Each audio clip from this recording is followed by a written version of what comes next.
Hello नमस्कार दोस्तों, स्वागत है आपका एचआर करंट कॉर्नर पर।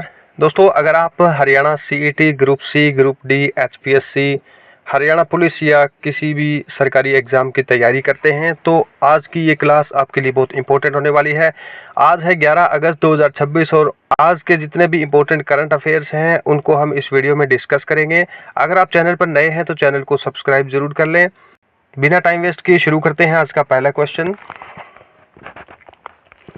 हरियाणा राज्य गौ सेवा आयोग के अध्यक्ष के रूप में किसे नियुक्त किया गया है? दोस्तों, 4 ऑप्शन आपके सामने हैं, आपको चूज करना है एक राइट आंसर। रामचंद्र कंबोज को हरियाणा राज्य गौ सेवा आयोग के अध्यक्ष के रूप में चुना गया है। आइए जान लेते हैं इनसे संबंधित कुछ इंपॉर्टेंट पॉइंट्स।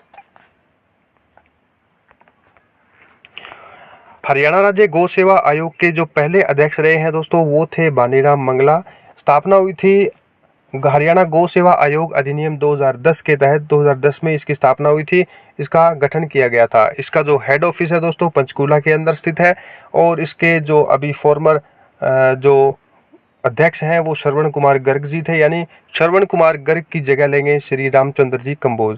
जान लेते हैं रामचंद्र कंबोज के बारे में, कौन है, कहां से संबंध रखते हैं। रामचंद्र कंबोज वर्ष 2014 के हरियाणा विधानसभा चुनाव में रानिया जो कि सिरसा में स्थित है, विधानसभा सीट है डिस्ट्रिक्ट सिरसा की, वहां से 2014 में हरियाणा की एक क्षेत्रीय पार्टी है इनेलो, इंडियन नेशनल लोकदल के टिकट पर विधायक चुने गए थे और 2019 में इन्होंने बीजेपी पार्टी ज्वाइन कर ली थी, लेकिन जीत नहीं पाए। अब हरियाणा सरकार ने इनको हरियाणा गौ सेवा आयोग का अध्यक्ष नियुक्त किया है। देख लेते हैं नेक्स्ट क्वेश्चन। हरियाणा राज्य अनुसूचित जाति आयोग की अध्यक्ष कौन है दोस्तों? ऑप्शन 4 है, आपको सामने दिखाई दे रहे हैं, आपको चूज करना है right answer. Option A Renu Dawla, option B Ravindra Baliyan, option C Seema Trikha और ऑप्शन डी बंतो कटारिया।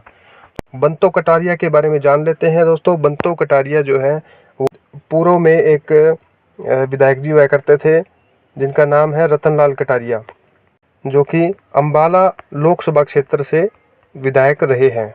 अब उनकी डेथ हो चुकी है। उनकी ये पत्नी है बंतो कटारिया। इनको हरियाणा अनुसूचित जाति आयोग की चेयरमैन या अध्यक्ष के रूप में हरियाणा सरकार के द्वारा चुना गया है। बंतो कटारिया 2024 के अंदर लोकसभा चुनाव में अंबाला आरक्षित सीट है। अंबाला और सिरसा जो है हरियाणा में आरक्षित सीटें हैं।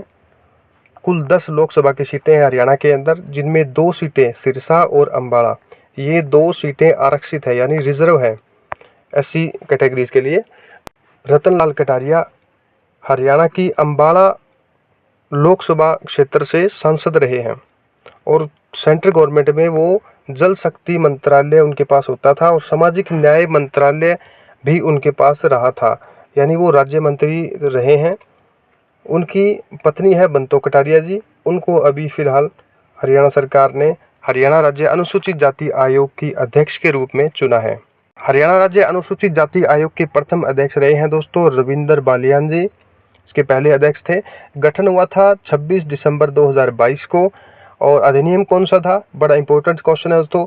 हरियाणा राज्य अनुसूचित जाति अधिनियम 2018 के तहत इस आयोग का गठन किया गया था। उपाध्यक्ष है इसकी रेणु डावला, जो कि रोहतक से रहने वाली है। इंपॉर्टेंट है, याद रखेंगे। नेक्स्ट क्वेश्चन है 77वें राज्य स्तरीय वन महोत्सव का आयोजन हरियाणा में कहां किया गया है? 4 ऑप्शन आपके सामने स्क्रीन पर है, आपको एक चूज करना है।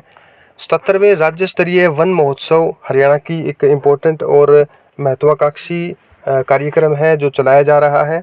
ऑप्शन सी मानेसर गुरुग्राम जो है इसका बिल्कुल राइट आंसर है दोस्तों। पढ़ लेते हैं इसके बारे में डिटेल से। 77वां राज्य स्तरीय वन महोत्सव हरियाणा के मानेसर या गुरुग्राम में मनाया गया है। वर्तमान में हरियाणा के वन मंत्री जो हैं वो राव नरबीर सिंह हैं। राव नरबीर सिंह के पास उद्योग और वाणिज्य मंत्रालय भी है। इसके अलावा याद रखेंगे 7 अगस्त 2026 को आयोजित हुआ था ये वन महोत्सव। इसके मुख्य अतिथि इसके अंदर रहे थे मुख्यमंत्री श्री नायब सिंह सैनी जी और विशिष्ट अतिथि के रूप में सेंट्रल मिनिस्टर है पर्यावरण मंत्री श्री भूपेंद्र यादव इसके अंदर शामिल हुए हैं। ये क्वेश्चन आ सकता है। अब जान लेते हैं वन महोत्सव से संबंधित बहुत इंपॉर्टेंट क्वेश्चन। पहला क्वेश्चन बनता है, इस वर्ष वन महोत्सव के दौरान किस विशेष अभियान के तहत, अभी एक विशेष अभियान चलाया जा रहा है पौधारोपण से संबंधित, किस अभियान के तहत पौधारोपण किया जा रहा है? तो दोस्तों ये अभियान है एक पेड़ मां के नाम, और ये लगातार 2-3 सालों से मनाया जा रहा है। तो अभी जो कार्यक्रम चल रहा है इसका नाम है एक पेड़ मां के नाम 3.0 भी इसको कह सकते हैं। नेक्स्ट है, हरियाणा सरकार ने इस अभियान के तहत राज्य में कितने पौधे लगाने का लक्ष्य रखा है?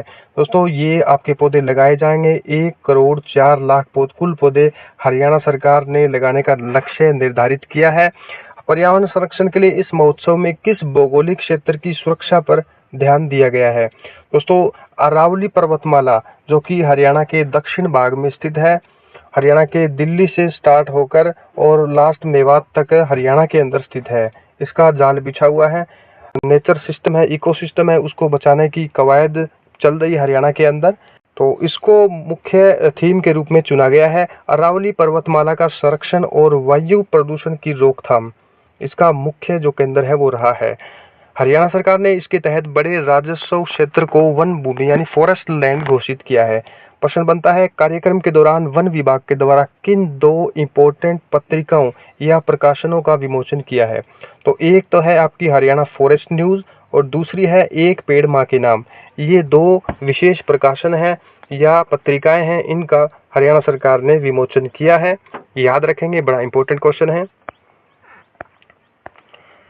अगला हम देखते हैं, वन महोत्सव कार्यक्रम की शुरुआत भारत में कब और किसने की? मोस्ट इंपोर्टेंट क्वेश्चन बनता है दोस्तों, सीईटी ग्रुप डी और ग्रुप सी मेंस के अंदर ये क्वेश्चन पूछा जा सकता है। वन महोत्सव कार्यक्रम की शुरुआत भारत में कब और किसके द्वारा की गई?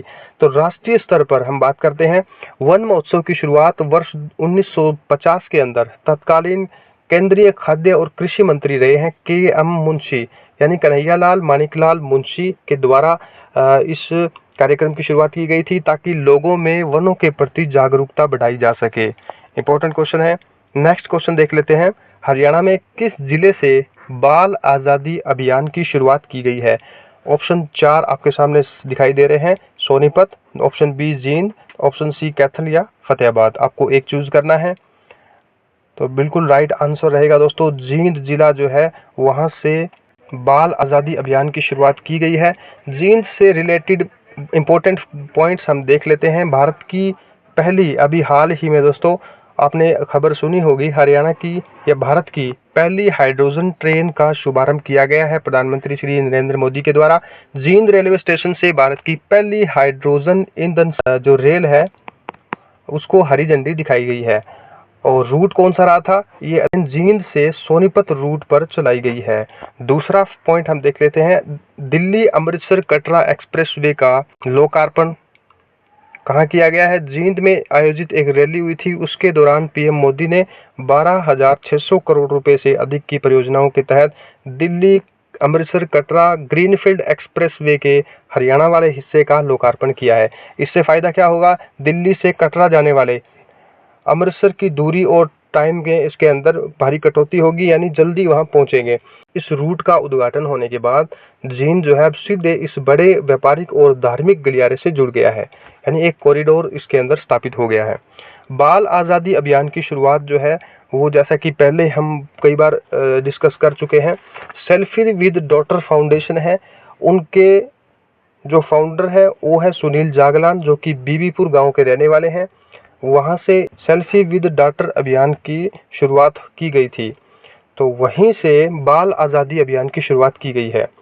तो ये एक देशव्यापी अभियान है जो कि वहीं से शुरू किया हुआ है ताकि बच्चों के अधिकारों और उनकी स्वतंत्रता को बढ़ावा दिया जा सके। तो ये थे दोस्तों आज के इम्पोर्टेंट करंट अफेयर्स जो कि आपको आने वाले ग्रुप सी, ग्रुप डी और हरियाणा पुलिस और अलग अलग टाइप के कंपटीशन एग्जाम्स में दिखाई देने वाले हैं। दोस्तों आगे भी हम इस प्रकार के क्वेश्चंस आंसर लाते रहेंगे, मॉक टेस्ट हम लगाते रहेंगे।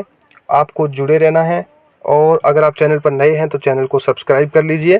इसी चैनल के नाम से HR करंट कॉर्नर के नाम से हमारा व्हाट्सएप और टेलीग्राम चैनल भी है, उसको भी आप ज्वाइन कर सकते हैं। नई नई अपडेट्स हम वहाँ शेयर करते रहते हैं, आप उनको भी ज्वाइन कर सकते हैं। मिलते हैं नेक्स्ट वीडियो में, धन्यवाद।